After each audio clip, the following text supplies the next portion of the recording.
Welcome to Appetite Production. I am currently hiccuping because we did several aborted intros. We aborted those intros like I wish I'd been aborted, James, didn't we? Yes. Anyway, in this episode today of this podcast, we are going to talk about all the latest and greatest, craziest music software that has been released recently. You know what else this episode is? Yeah. It's our 2-year anniversary episode. Oh, is it? That's right. Tomorrow is actually the exact 2-year date that we first got together and recorded episode 1. That is crazy, buddy. 2 years. I can't believe it.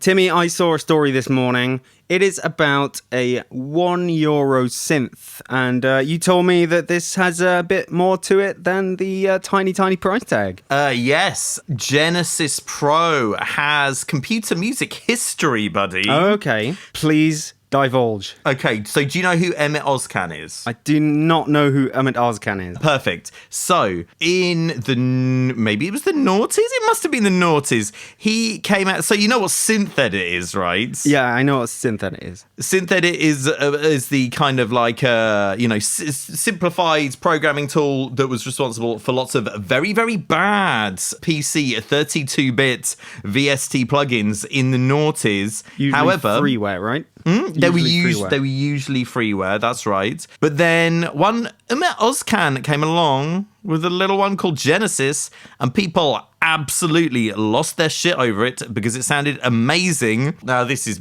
conjecture from Timmy now, and this was a long time ago as well. I think whereas a lot of people had used kind of like, the sort of preset oscillators and filters, I think he coded a lot of this stuff himself and everything. As a result, Genesis, the OG version from the noughties, sounded absolutely amazing and was a hit, especially with people making trance. So, computer music, and I can't remember if it was me or Leader Kane, hit him up, and we got him to make a special CM version, Genesis CM, buddy, which was even better and was totes awesome. And then guess what happened, James? I definitely know that Genesis CM was before my time at the mag. Yeah, well, it was really cool. Sadly, PC only because it was synth edit. Then what happened was Emmett Ozcan got really famous as a trance musician and made a load of money, right? Right. So, yeah. And so he kind of like wasn't doing a lot of developing during that time. And it seems like now he's back. And he's got this very reasonable €1 offer. Well, it's not even an offer. That's the price. It's not even an offer. The price of this synth is one single Euro clam. You see, because he's already made his cash money off being a DJ. So he can do this really generous, nice thing. He can dick with the market economics of the plugin industry all he likes. Yeah, man. So I am really excited to see this because I used a little bit of Genesis back in the day. Not a huge amount. I like to keep my stuff cross-platform just in case I want to swap between OSs, though that never ever happens. Well, I guess the real problem is that you can't afford this. Yeah, I've only got 95 euro cents, sadly. Do we know if it's going to be Mac? Because I'm on a Mac nowadays. So what's it saying? Okay, Emmett Ozcan himself has put a video out on YouTube. Okay, let's watch this video. Foreboding. Emmett Ozcan. He's the man who can. Ozcan. All soft. As a young kid, I was always fascinated by sound itself, how you can manipulate it, what you can do with it, or what you can achieve with it. For example, it can be lots of hot chicks in this video. Yeah. Each and every one. I want to buy this synth. yeah, I really want to buy this synth. I'm one of the lucky ones that has been able to experience this for many years. I like his haircut. Next to my career being a producer and a DJ, that big one on the right. I always dreamed about creating the ultimate synthesizer. It's going to be the ultimate synthesizer. Oh, he's going to have multiple skins by the look of it. That's, I always like that. I really couldn't give two shits. I like how it's got a little face talking on the panel. For this valve filter. Of Genesis Pro. I basically grew up with synthesizers. My older brother... Oh my God, this video is 16 minutes long. Oh, don't worry about James. When he had extra money, he spent it on... Okay, we've got some pause it. shots of a Roland JP 8000. I don't think he's going to tell us in this video what format it is. that. Really? Why wouldn't someone put that in their YouTube video trailer? I don't know. That would be the headline for me. Hang on.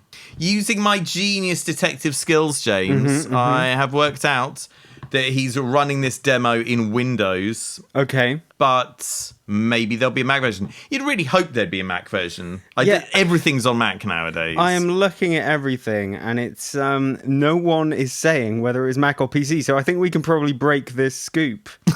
Yeah, wicked. It's an exclusive. Tim, can you download this right now and play it on the podcast? No, I can't. It's not out yet, mate. Okay, so it's coming soon.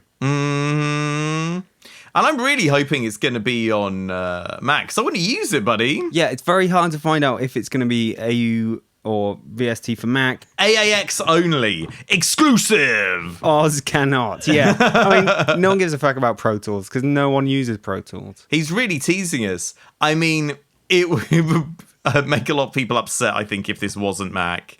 Surely that's not going to be the case. I think it would make you upset. Me and the 3 other Mac users who want to make trancey noises. Okay, I've clicked on Twitter to go to his Twitter. It's just taking me to my Twitter homepage. Looks like he is Jeremy Corbyn. He is, yeah. Oh, man, okay. Okay, more to come about the Genesis Pro Synth, but what do you think about the sound based on the video? I thought it was a bit stringy and not too special. The original Genesis was really good. Do you know what? It's a Euro. I'm going to chuck in my Euro, whatever, just see how it goes, basically. Awesome, okay. We shall let everybody know.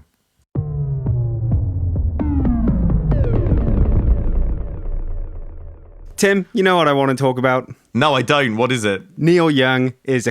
Oh, God, that is very strong language. You going to bleep that out? No. Oh, my God. Okay. I'm not sure my young ears are ready for this, but tell me more. Because he's been a figure of controversy in the music tech realm. Yeah, so Neil Young, obviously... late 60s musician, didn't play Bit the of a guitar. grumpy old boomer, basically. Yeah. Okay, boomer. Didn't play the guitar very well at the start and got a bit better, but you know, you can't exactly wow. laud him for his guitar skills. Well, putting the smack down on Young. Yeah, motherfucker. Oh, God, wow, he's so sweary today. Anyway, previously he launched his silly music player. Do you remember his silly music player? Yeah, I do remember it. Yeah. I'm sure it was a massive smash, was it? No, because everyone's using them, right? It got closed down shortly after its release. What was it called? Was it called Poco? Oh, God, that sounds right. Yeah, Poco or Zune, something like that, yeah.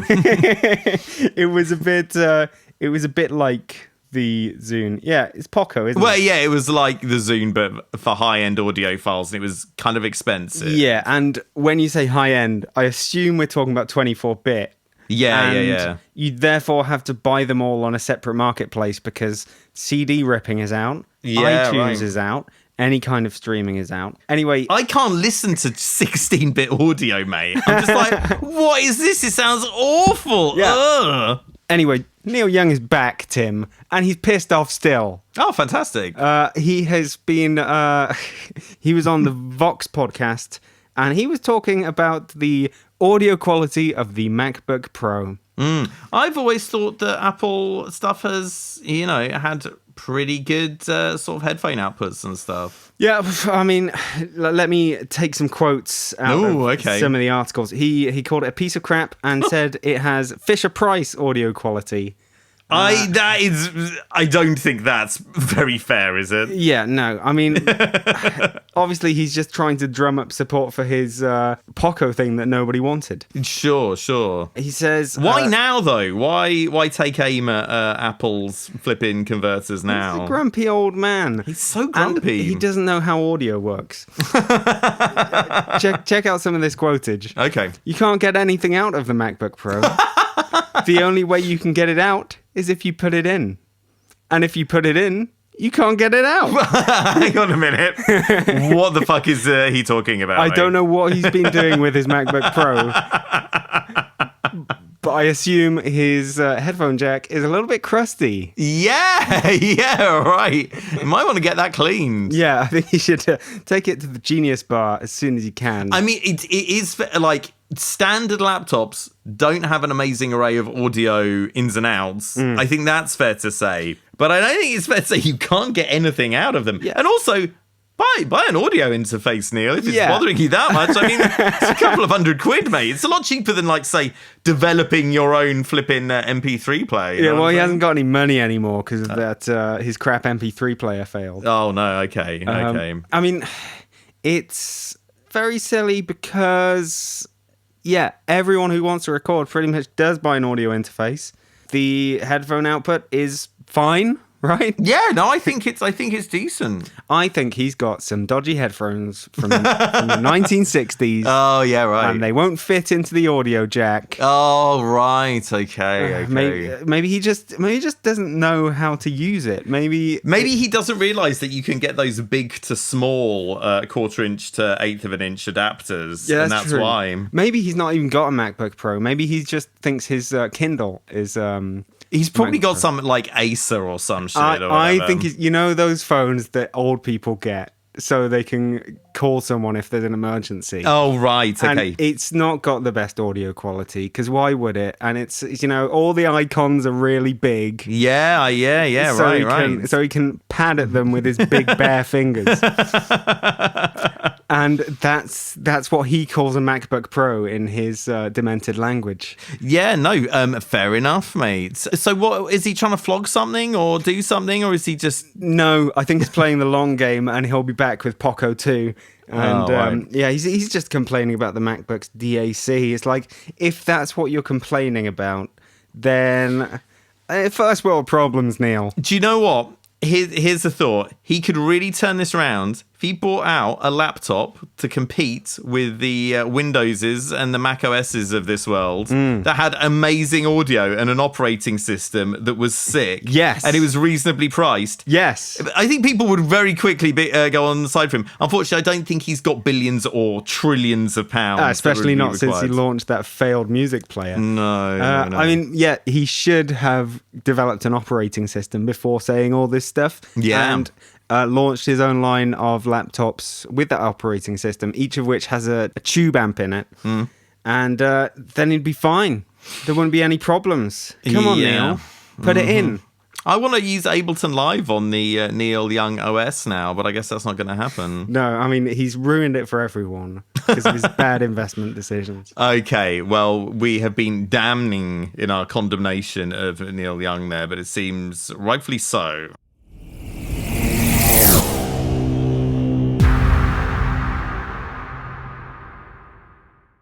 Tim, it's time for another NAMM flashback.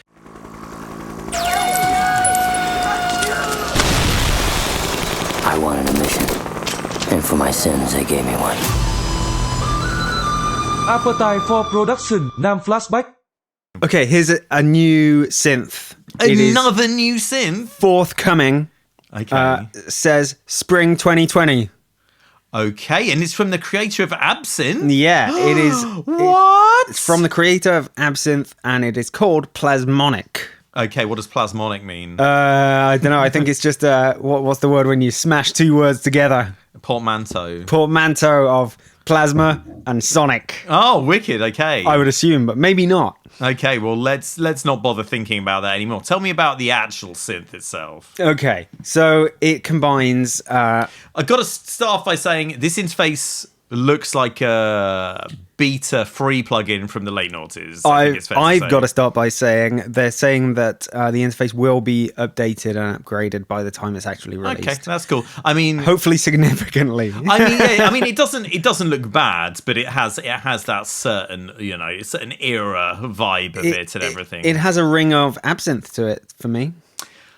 It's got that sort of blue. It's not fluorescent blue, it's sort of dull cyan blue. I was never a big fan of the Absinthe interfaces. They got better as time went on, but there still felt like there was just like there was loads of space taken up with unnecessary, graphics and stuff, and all the parameters were like really tiny. So, and synth interface is important. Let's see how this one evolves. The synthesis style combines physical modeling with subtractive. So, Okay. Very hard plus very easy. Yeah, wicked, great, nice. Which I think is probably a good idea. Okay. The idea, of course, is to make it sound as much like a complex and varying and dynamic acoustic instrument as is possible. Oh, that sounds cool, man. While still making it easy-ish to control. So if you're just getting into synthesis, you might want to randomize a lot of the physical modeling, use presets for a lot of the physical modeling, and then dick about with your filter cutoffs and envelopes for the rest of it. Well, I'm not convinced about that. I even James, I'm a genius, right?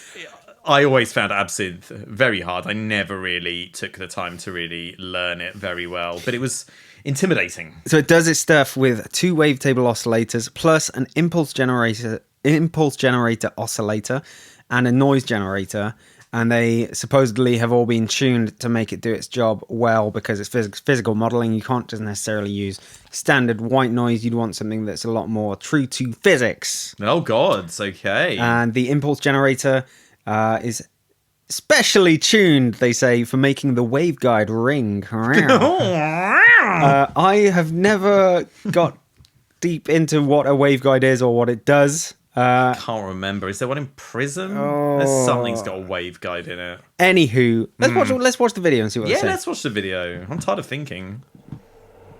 It's by Rhizomatic, and they've roped in the guy who made Absinthe. Ooh, I like that little jingle. Some of you may know me as the creator of Native Instruments Absinthe. I do now, buddy. Today I'm here to talk to you about a new virtual instrument that I'm making for Rhizomatic software. It's called Plasma. This guy looks like he's seen some shit, man. Exactly. God, this sounds really nice. Yeah. That's what I was thinking. Like, there's footage of someone playing it with a keyboard, and it all sounds pretty dynamic and interesting, and note to note, it sounds organic, if you will. Oh, wow. That's a new product that I actually think might be all right. Amazing. So, as long as they sort this interface out, sounds great. This is the trouble with making, like, these abstract weird synths, man. Oh, God, there's writing in this YouTube video. Yeah.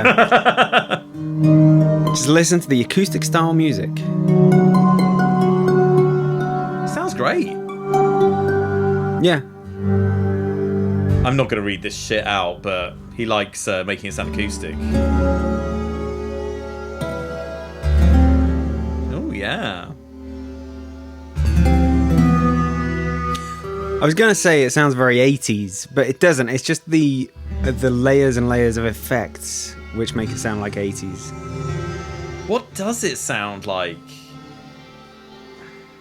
I mean, it's I kind of see what you're saying, because it's a little bit FM-y, but it's a bit more, feels a bit more three-dimensional than that. It is. Like, listen to this.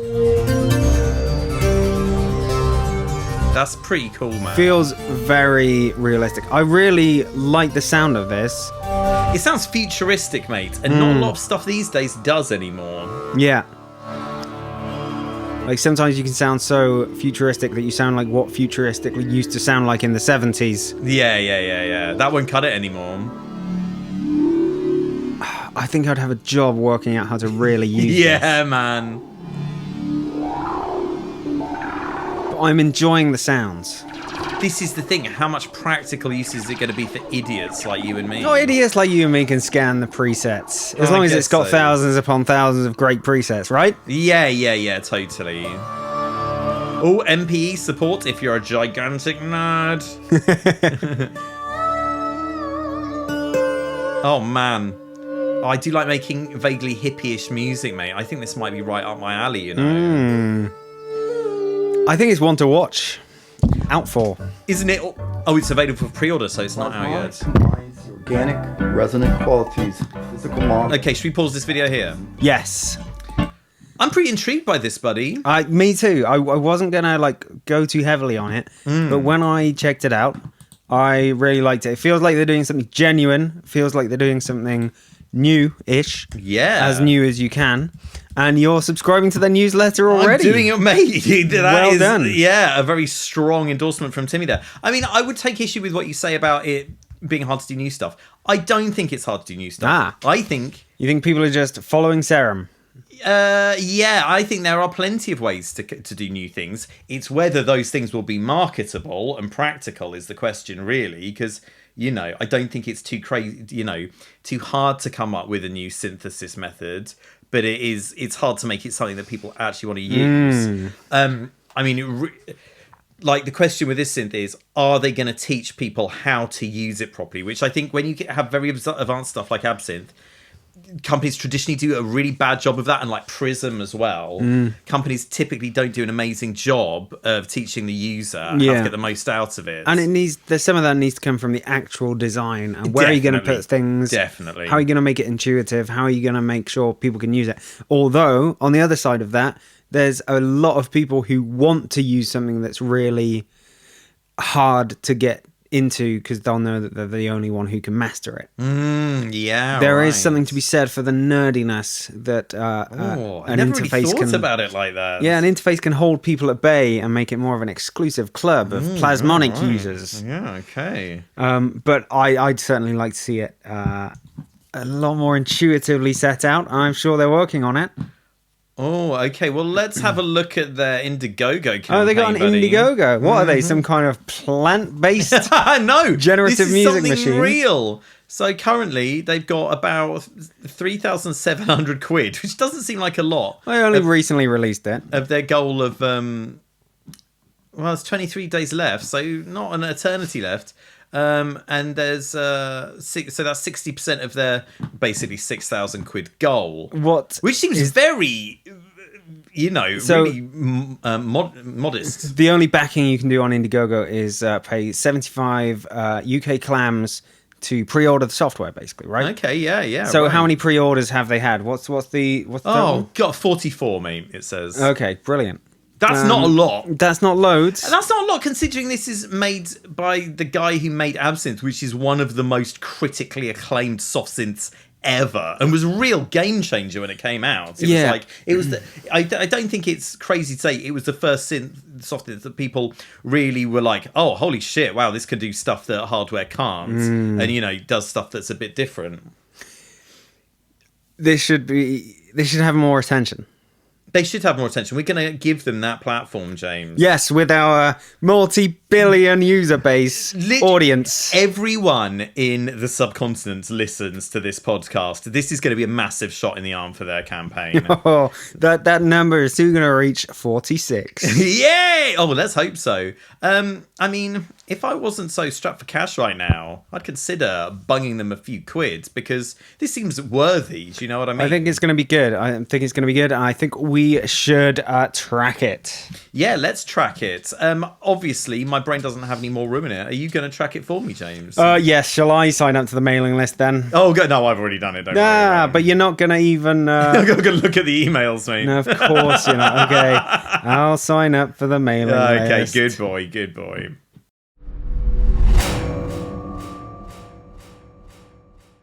Do you remember a while ago, first thing that happened was that Etsy bought Reverb.com? Do you know, I totally forgot about that. It happened. And then Behringer decided to say that they're launching their own buying and selling marketplace for gear. Right. And it's up. Wow, okay. They launched it. It promptly crashed. And sick. It seems to be up right now because we're on it. Okay. The idea is that it is a free marketplace for buying and selling gear, much like your Gumtree, your Craigslist, your Facebook marketplace. Mm-hmm. Shall we have a look and see what's on there? Yeah, why not? What do you want to buy? It is called Free Music Tribe, by the way, because it's not actually Behringer. It's Behringer's parent company, Music Tribe. A bit like you have Google, Alphabet, and all that shit. Yeah. It's probably based in the Cayman Islands. Who knows? Well, no, this is going to be based in a Music Tribe Village or whatever it's called, mate. They've got their own administrative system. Mm-hmm. Yeah, exactly. It's its own country. Well, is there a synths category? Maybe. Oh, God, there's lots of categories. You've got to scroll down to get synths, and then it's not even there. Okay, Behringer aren't exactly a company known for producing synths. Yeah, hang on a minute. What are we... MIDI equipment. There's software, storage media, suite, what? video editing, cables and connectors, intercoms. Keys. Is this keys? Is that like e-licenser? Or MIDI? Yeah, MIDI equipment. Let's go on MIDI equipment and see what's out there. It's going to be controllers, surely. But there's you can see this like is drum very machines. silly. What have we got? It's MIDI equipment is all stomp boxes. Amazing. Right. Okay. Let's go back. But there were some drum machines on the front page there. Okay, well, should we reverse engineer this? Should we go for the DOP MS 404 and go work our way backwards? Let's have a look at it. What category is that in? Desktop Category synths. Musician. Oh, it's opened another tab. Oh, brilliant. Well Yeah. done, Music Tribe. Okay, Well this seems to be where all the synths are. Oh, and some NS10s? NS10s. Ah. $150. That seems Okay. pretty good. I don't know what they should cost. This seems very oddly organized. Yeah. mate. I don't mind telling you. Oh, you can get a What's that? EMU E6400 for $250. What's that box? That's a Mono cardboard Rockets box. 4x 108 HP Eurorack case. No, below it. Oh, okay. It's Cardboard box. It is. Oh my god! It is a cardboard box that supposedly contains a Roland CR8000 CompuRhythm, In its original box. which I guess is super old. Is it? What? Let's have a look. Oh at the my little god! pictures. Look at how Oh, old it that looks like a fax machine. Yeah, wicked. That must That's pretty be cool.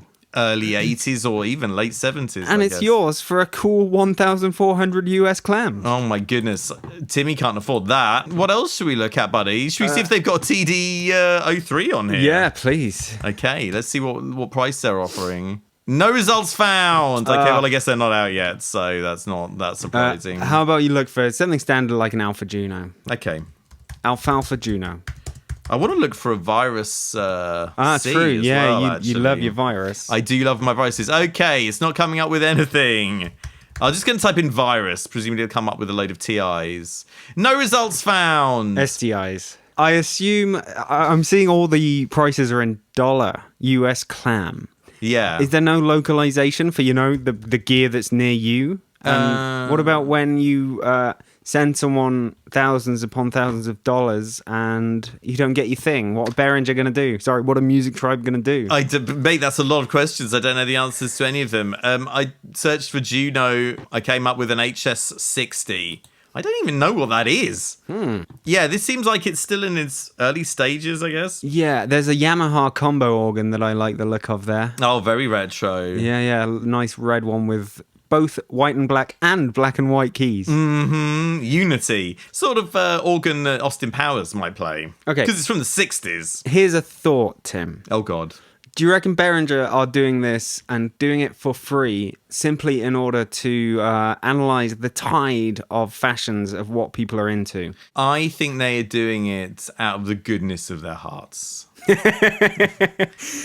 Because let's say that CompuRhythm 8000, maybe they suddenly see a massive spike in that. Well, they because could it's cool. do that without running the store. They could just go to someone else's store, You reckon Reverb or whatever. They could just search eBay and Reverb. Exactly. Scrape the data. That's true. So yeah, I think that's a layer of paranoia that even I find a bit much. But The other thing they would do by making this website is drive down the price of all the classic music gear slightly. will it though? Well, theoretically, it should if more people have a chance to buy and sell it. They're selling their own stuff on here, pretty cheap, buddy. Okay. You can. So is BPM Store? Is that them or is that someone else? Oh no, they're Italian. Okay, so on this, you've got recommended for you, and that takes you to a different. Oh no, that's a store within This is a Music specific Tribe. store. Yeah. So Okay. people can have their own storefronts. Yeah, and if you go via BPM Store, you can get a Boog for $279 US dollar clams. That is an eye-wateringly low price. Yeah, it's for pretty reasonable. for a Boog. Well, how are we going to wrap this up, James? I don't know. I know. I think we should inquire about one of the products and be very creepy. Oh no, I'm not going to do that.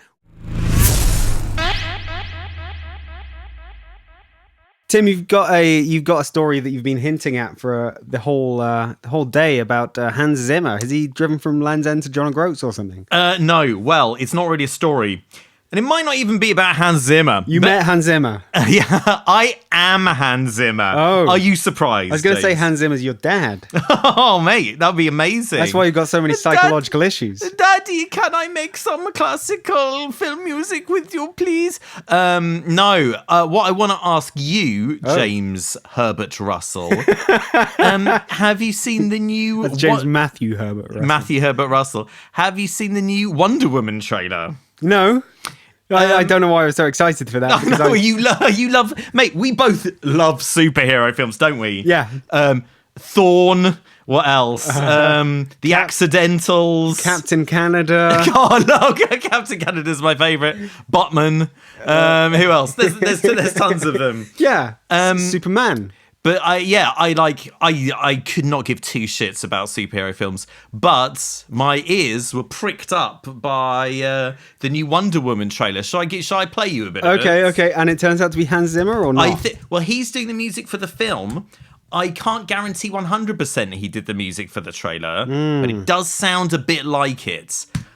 Should we just have a little bit of a watch? Maybe it's the guy I interviewed last episode who does all the trailer music. Oh, maybe it is. Well, it does sound pretty Zimmery, so we'll see. We'll play it for a minute and a little bit. Okay? Does it have a... Not exactly. A whang. Hasn't been what you probably think it has. Ring any bells? Struggles. No. Do you not recognise this? No. Oh, you're so young, James. You? So many times. Yeah. All the time. Yeah?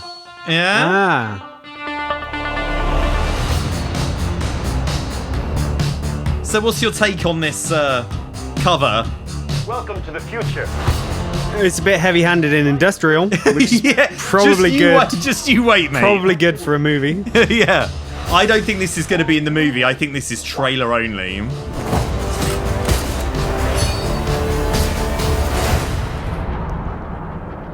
Think about finally having everything you always wanted. I can save today. Now, this bit's kind of classy, You can save the world. but then... Go on. Drop.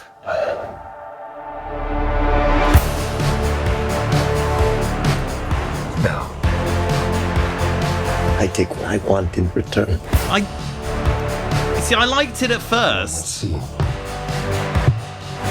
Very major chordy. Yeah, it's just like, the thing is... Let me pause it right there. Blue Monday... Don't pause in bullet time. Yeah, mate. I'm Neo. This is how I see the world.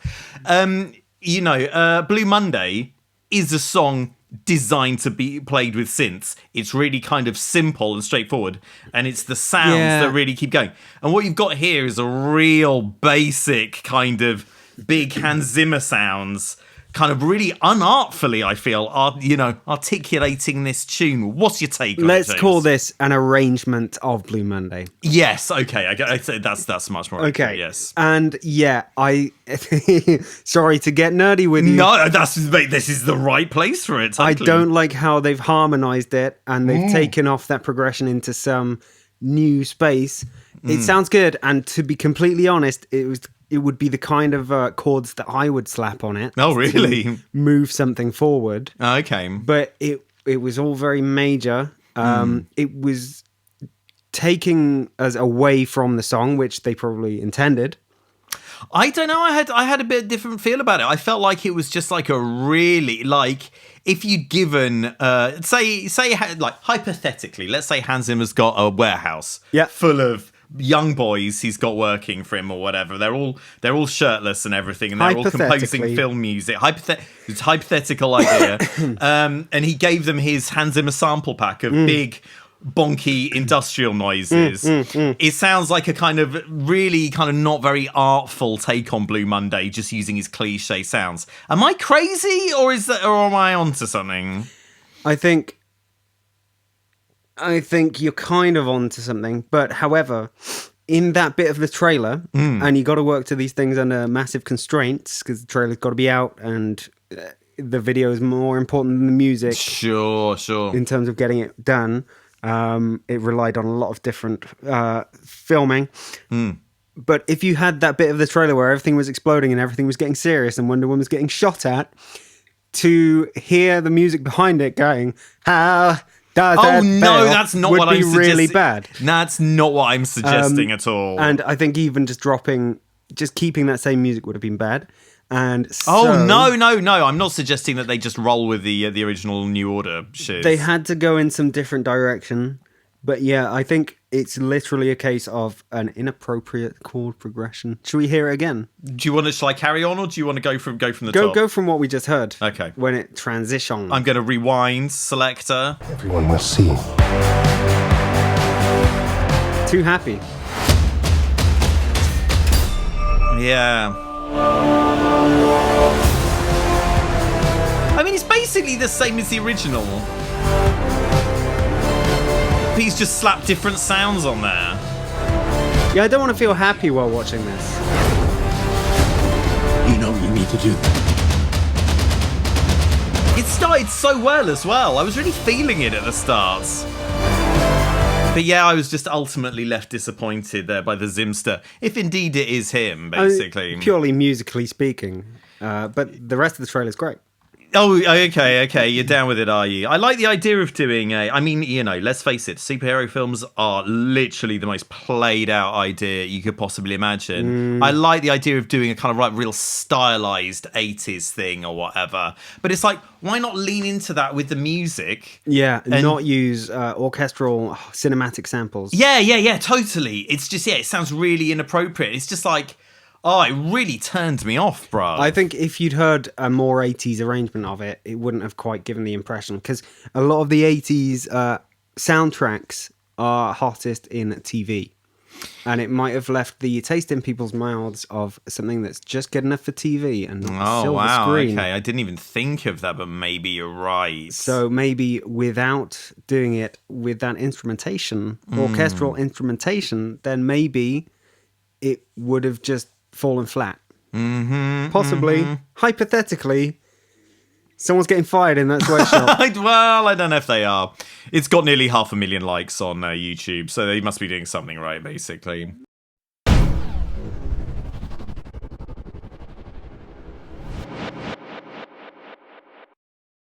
Okay, Tim, this is a new plugin from UJam. UJam. Okay. It's called Finisher Neo, and basically... What? It is a 3-knob plugin. Okay. It has 3 knobs on it, plus wow. input and output, and there are 50 modes. Basically, you choose a mode, and then each of the knobs does something different in that mode. I can see from this thumbnail that the currently selected mode is called Space Grinder, which is where you go when you're feeling kind of sexy, when you want to hook up with an alien. Is that right? Yes. So I think basically, imagine the meeting where they came up with this. They said, you know what? Everybody loves sausage fattener. Why don't we make sausage fattener, but with 50 different algorithms in it? Oh, that's actually quite a clever idea. Yeah, I guess so. Do you want to play the video? Not really, but I'll do it anyway. Oh, it's only a minute long, thank God. Finisher Neo. No audio. I feel like I've seen this video before. Yeah? I haven't, but it just looks very familiar. It's got a waveform on it. Like a fancy 3D waveform. Inspiration. Sound and textures at the turn of a knob. Neo was designed to combine the power of an entire effects rack with the simplicity that UJam products are known for.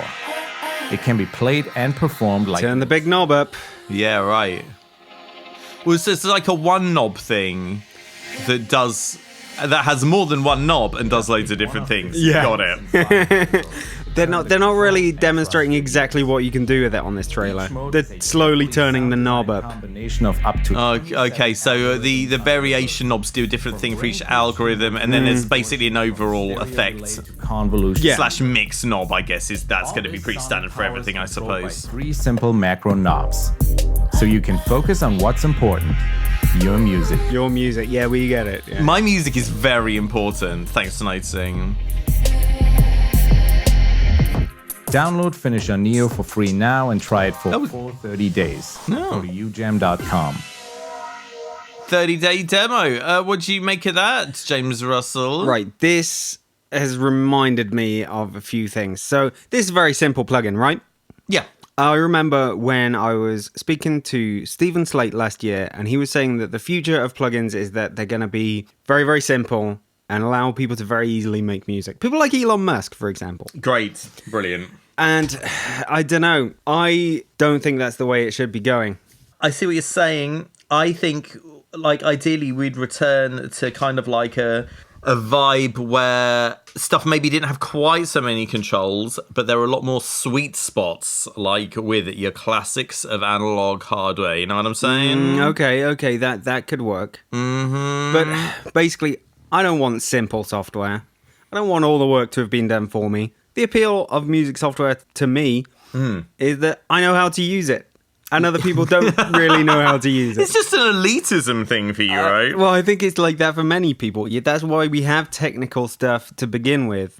Do you know, when I started making music, for ages, I just didn't have a fucking clue what I was doing. And I really didn't want to learn. Mm-hmm. I just was not interested in learning. So I get it. But ever since, you have learned many things. Yeah, once you do kind of have an understanding of all these different things, you know, like why things sound good and everything, what's actually going on behind the scenes. That does make making music more, what's the word? It's kind of like more fulfilling and everything, and you're able to do more and stuff. So yeah, so I think it is worthwhile to learn and everything, but I understand some people just don't give a shit. I think my main point is I don't think this is just where everything's going to go. I don't think that's just how it's going to be in the future with ridiculously simple stuff. I think there's plenty of people who want an advanced product which they need to listen to, dial in settings, they need to know how it's working. Not everybody.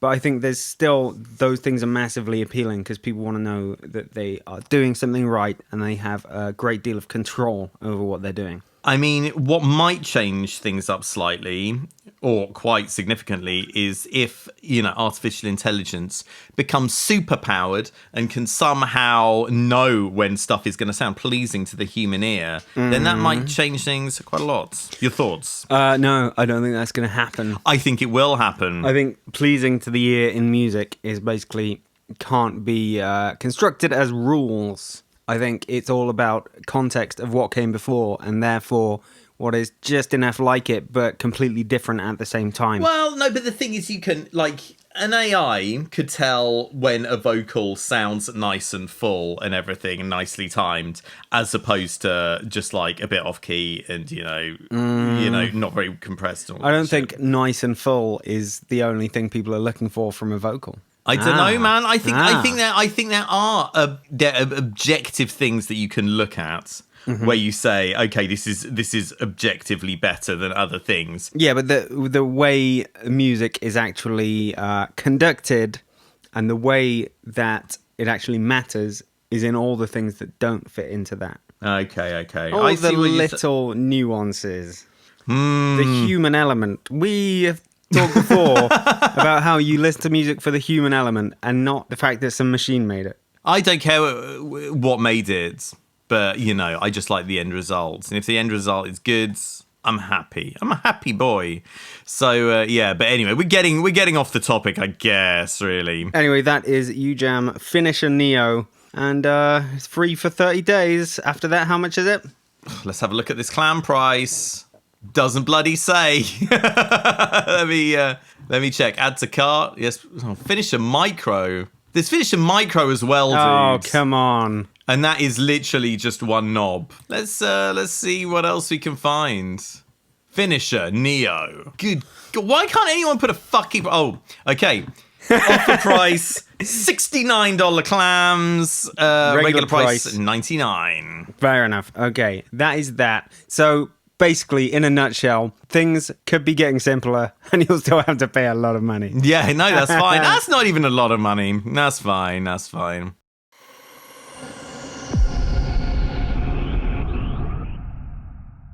Okay, so Tim, this is a new plugin which has come out and I don't really get what the hell it is. It's new and exciting. Yeah, this is by Voxengo and it is called... I don't even know what the hell... Pronounce it.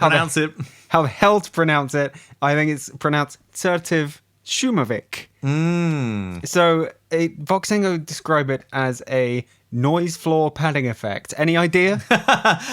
Sometimes I'll sleep on floors. It would be much nicer if they were padded. Sure, I get that. I guess the first thing that came to my mind was that it's some kind of dither, but it's not. Let me just read this right out. I can see the word pillowy, which is already making me very excited. Yeah, it says this effect is most effective on beats and synth sounds used in electronic music production.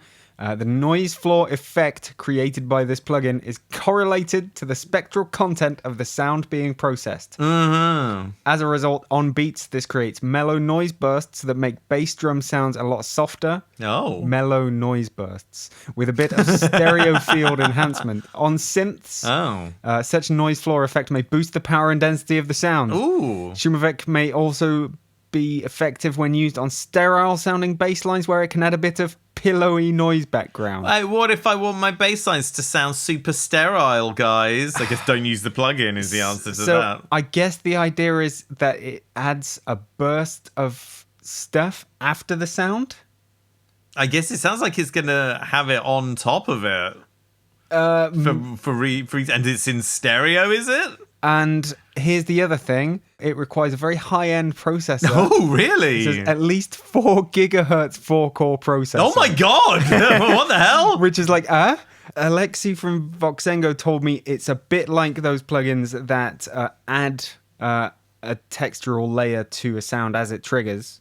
Why would it need to have such a powerful processor to do that? I don't know, but it uses sort of resynthesis and spectral analysis. Oh, God, okay. So that you don't add a different sound, you add the same sound to itself. I don't really get it. It just makes it twice as loud. Brilliant. Yeah, I'm not sure exactly how it works, so we're going to take a look at it ourselves from the horse's computer.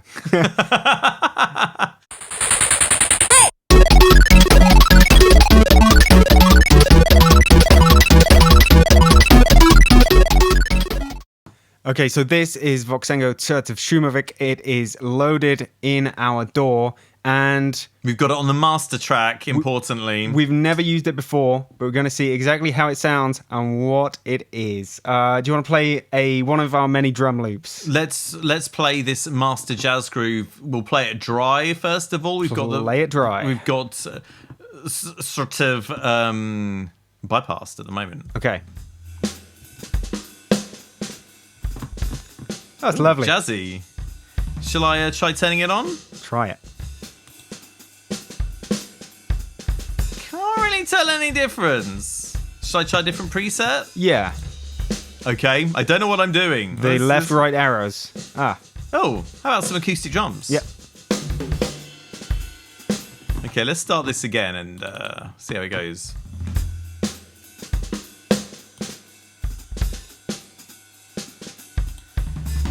Getting anything, buddy? Should we try a different preset? Why don't you take the dry gain right down and put the wet gain the same?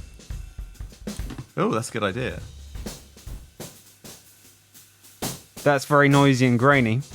Yes. Do you know what this reminds me of? What? So, have you seen that thing where people will get a drum sound and they'll run it through Live's vocoder with the default carrier setting set to noise? And you'll kind of get this kind of a ghost noise over the top of it, basically. Okay. Let's have a bit of...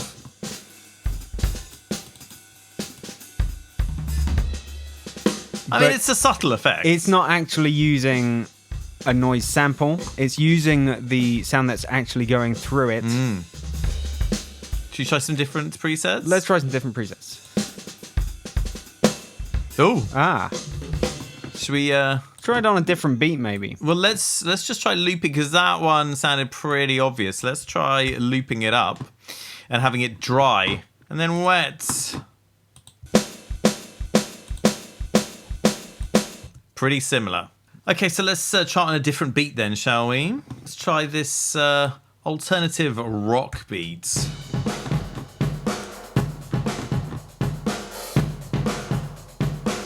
Switch it in, Timmy. Pretty subtle. Should I turn up the wet? Yeah. Oh. I can hear what it's doing, but I can't hear what it's doing when we slam it back in. Try a different setting. Yeah. It makes it a bit more banging, man. Bassline pad, well, that's not really what we're doing. We're synth. Slapping noise, Okay. I like the sound of. So let's... You've heard a lot of that in your time. Yeah, you know I have, baby. Here we go.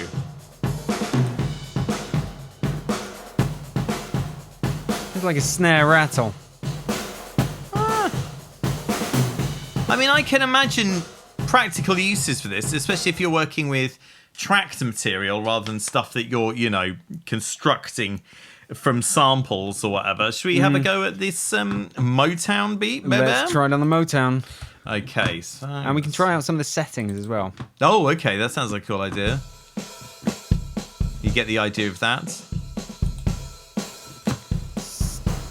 Gives it more weight. It's like more room sound, even. In a way, yeah. It's like turn up the room mics. Ooh. That's quite nice. This really is unlike other plugins. Yeah. Why isn't it looping? It's a bit like the difference between having a snare without the snares engaged and then engaging the snares. There's a rattle to it. Let's try the default again and turn that up, and then we can muck about with some of this stuff as well. Okay, what about turning the high gain down and seeing how it handles lows? Boxy. Low gain up. Ooh. Ooh. It's taking the kick a bit. Oh, the meter is peaking there. I'll turn it down a little bit. Should we try the high gain now? Yeah, like you say, probably far better on stuff that's recorded live, which you can't just dip back into the synthesis parameters for. Yeah, it's interesting, man.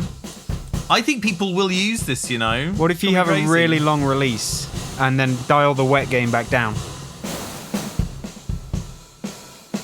Now you can hear it more. Yeah. At a subtler time. Really interesting.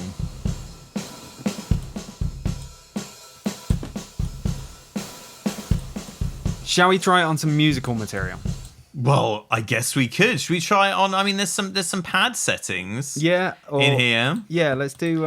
I think what they want is that it turns it into a pad. Oh, really? So what we've been using so far with the drums is a bit more noisy. But if you were to put a harmonic bass line through it, with a nice note to it, I think it would do some interesting stuff and sort of make it a bit paddy. So so what are we going to use to make our bass line? I mean, our bass line thing, buddy. Anything quick. Anything quick. Oh my god. I was like, okay. I'm going to go for Serum. And while you do that, I just want to share a bit of a theory here. If you were to put this on a bus and then turn the original sound down, or put it on an insert and turn just the wet gain on, it could be a very nice synth to pad generator. I'm going to go for my deep donk, mate. You know we love pads. Do you want to turn the noise oscillator down a bit? No, that's coming from the flipping thing, mate. Oh, is it? Yeah. Ah, okay. Okay. So we'll bypass this. So there we go. So shall I choose on the presets to start with, actually? Yes. So let's go for a smooth noise pad. Let's How do about it. that? Okay, so we have our original sound. Go away. And then with Voxengo. Ooh. Still pretty noisy. That's why they call it a noise floor effect. I see what they've done there. Let's try some other stuff. Ooh.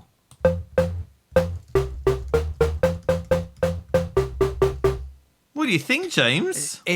I wouldn't have described it the way they describe it. I'd describe it as more, I'd say it's probably best on doing some subtle enhancement to transients. Although when we had the release turned way up, that was pretty cool. It feels more like it feels more like people are going to use this to affect the tail of stuff rather than the transients. I personally think.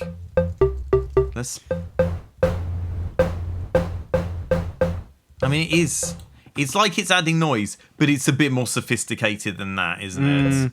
It sounds like there's some kind of resynthesis going on.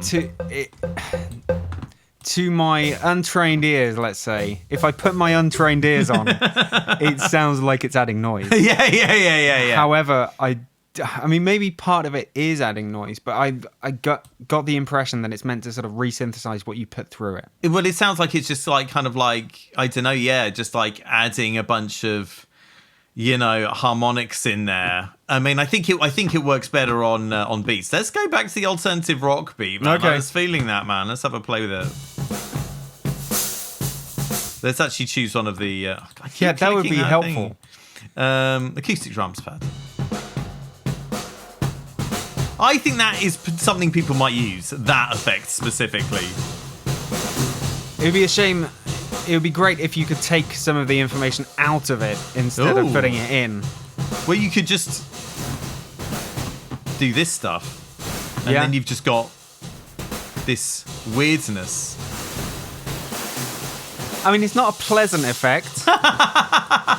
But yeah, for me... I think people will find creative ways to do things with it. And it's nice to see something that hasn't really existed up until now, really. Well, yeah, I mean, it's kind of like... It's a bit like Waves Max Bass, but for your highs as well as your lows. See what I'm saying? Do you want to have a little bit of a shuffle around with it as an outro to the video? What you want me to play around with it? Yeah. I'm just getting it out now. Okay, let me find another synth sound to play with it. Let's see what I've got in my crazy presets pack. How about we just put it on a sub? Okay. Ooh, nothing particularly interesting. Let's try that. Res synth pad? Yeah. It's quite a lot of noise. I don't love it. I don't love it. I think I'm using it inexpertly here. I think on beats, it might do something quite interesting for a lot of people, James. Add a bit of a layer, add a bit of transient snap, add a bit of I don't think it's a transient. Reverb. No, not for transients. I completely disagree with you.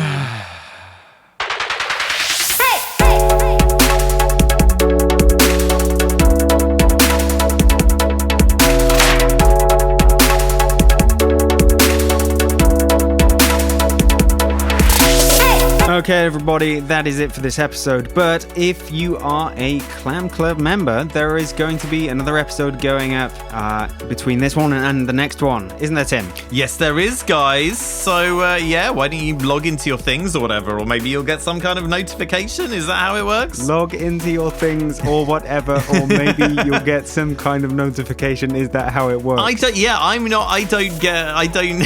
I'm not like registered for like the Clam Club or whatever.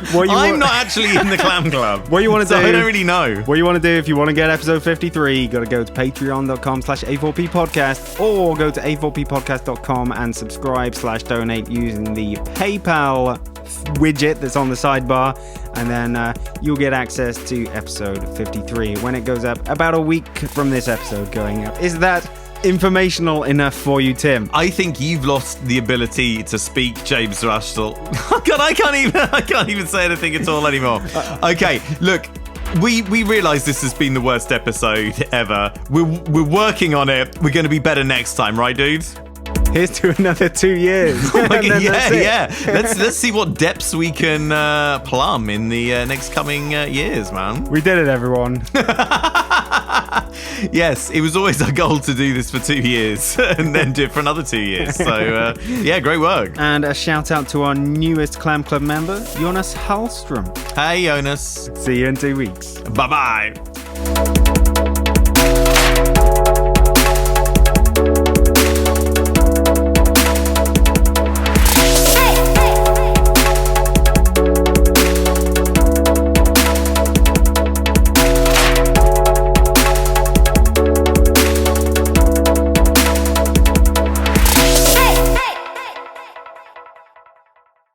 This episode was edited by Philip Sidlow. Hey, thanks, Phil. Couldn't have done it without you, buddy.